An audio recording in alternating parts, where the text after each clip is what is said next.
بسم اللہ الرحمن الرحیم۔ اللہ رب العزت کے نام سے شروع جو صاحب لطف و کرم والا ہے۔ انسان کی سب سے بڑی کمزوری یہ ہے کہ وہ دوسروں کو بدلنے کی کوشش کرتا ہے مگر خود کو بدلنے کے لیے تیار نہیں ہوتا۔ جب انسان اپنی خواہشات کو قابو میں رکھنا سیکھ لیتا ہے تو وہ اپنی زندگی پر حقیقی کنٹرول حاصل کر لیتا ہے۔ زندگی کو سمجھنے کے لیے اسے کنٹرول کرنے کی نہیں بلکہ قبول کرنے کی ضرورت ہوتی ہے۔ جو چیز تم دوسروں میں ناپسند کرتے ہو وہ دراصل تمہارے اپنے اندر کی عکاسی بھی ہو سکتی ہے۔ جو انسان اپنے مقصد کے لیے جینا سیکھ لیتا ہے وہ ہر مشکل کو برداشت کرنے کی طاقت بھی پیدا کر لیتا ہے۔ انسان کی اصل طاقت اس کے خیالات میں ہوتی ہے کیونکہ خیالات ہی اس کے مستقبل کی بنیاد رکھتے ہیں۔ ہماری زندگی کا معیار ہمارے فیصلوں سے ہوتا ہے نہ کہ ہمارے حالات سے۔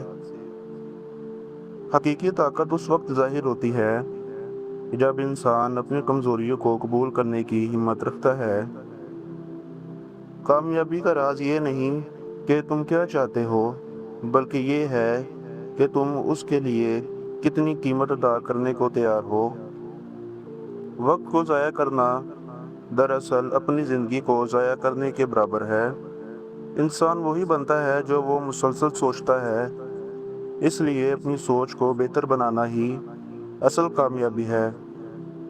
سچائی ہمیشہ سامنے آتی ہے چاہے اسے چھپانے کی کتنی ہی کوشش کیوں نہ کی جائے۔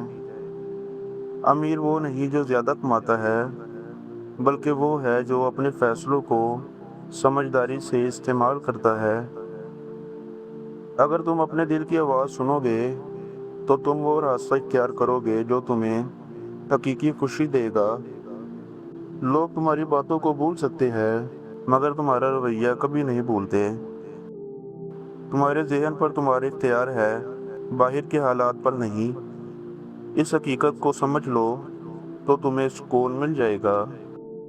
انسان کو وہ چیزیں پریشان نہیں کرتی جو اس کے ساتھ ہوتی ہے بلکہ وہ خیالات پریشان کرتے ہیں جو وہ ان کے بارے میں بناتا ہے۔ جو شخص دوسروں کو جانتا ہے وہ سمجھدار ہے مگر جو خود کو جانتا ہے وہ حقیقت میں دانا ہے۔ ہمیں زندگی کم نہیں ملتی بلکہ ہم اس کا بڑا حصہ ضائع کر دیتے ہیں۔